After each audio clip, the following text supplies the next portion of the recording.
Thank you for tuning in for devotions here today. It's great to see you back. And yesterday, we started a whole new series on a trait of success. Now, I've got some key things I'm saying each day, but the whole idea is this: life is all about preparation. Great things come when we prepare. So I want you to prepare today so that you are not repairing tomorrow. And I know you know what that is like. So, okay, here's the thing. Here's a trait of success. It says this in Ecclesiastes chapter 9, verse 10. It says, "Now, whatsoever your hand findeth to do, do it with all your might." I like that. Whatever it is you're supposed to be doing, do it with all your might. Listen, if you're serving God in some way, if you're working in the nursery, then you ought to be the nicest, happiest person in there. You should make it a delightful experience for the parents dropping the children off and being there with the babies. When you go to your job, your secular job, you ought to be the most energetic, nicest person on the job. I mean that. You pour your heart and you do your best at everything in which you do. Now, I want you to be thinking about things that God wants you to do. Yeah, I remember watching this little kid run around chasing butterflies.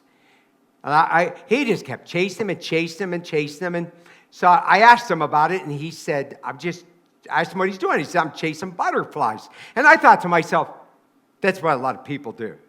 We just chase butterflies, don't we?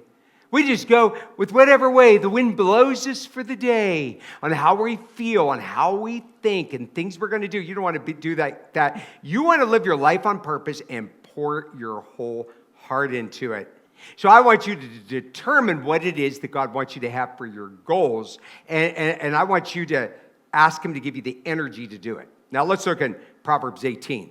This goes along with energy here. Verse 9. "He also that is slothful or lazy at his work is a brother to him that's a great waster." I like that verse. You know what? People just waste their time. I mean, just waste their time. People, they'll just waste their time watching TV or sitting around listening to music. Okay, that's okay a little bit. But there's people, they just do it hours on end on the computer or just on Facebook, not gaining something spiritual or something they're learning, just wasting time. Listen, you don't want to be that person. You know what I have found? If I have a person who's not well and they're sick, and I can get some energy into them to do something, they heal much faster. Now, I have a son who's very, very sick. And so, he was right there at the doors of death, and he is not doing well. But I have to tell you this, he lives on a feeding tube, so he gets to taste a little bit of food each day, not really much of anything. And then on top of that, he carts around this 40-foot oxygen hose, so he can't live without his oxygen. He's on a feeding tube, he's on oxygen. This looks like the end of life. Let me tell you, you would never believe what he does. He works about 50 hours a week. I'm so proud of him. But he can only probably work half the speed of what you could work, or a third of it. But he is doing well, and God is blessing him financially. And he's having this wonderful testimony for people looking at somebody who's a believer, just trusting in God, who has goals and dreams. So listen, I don't want to listen to the excuses. You're talking to the wrong person.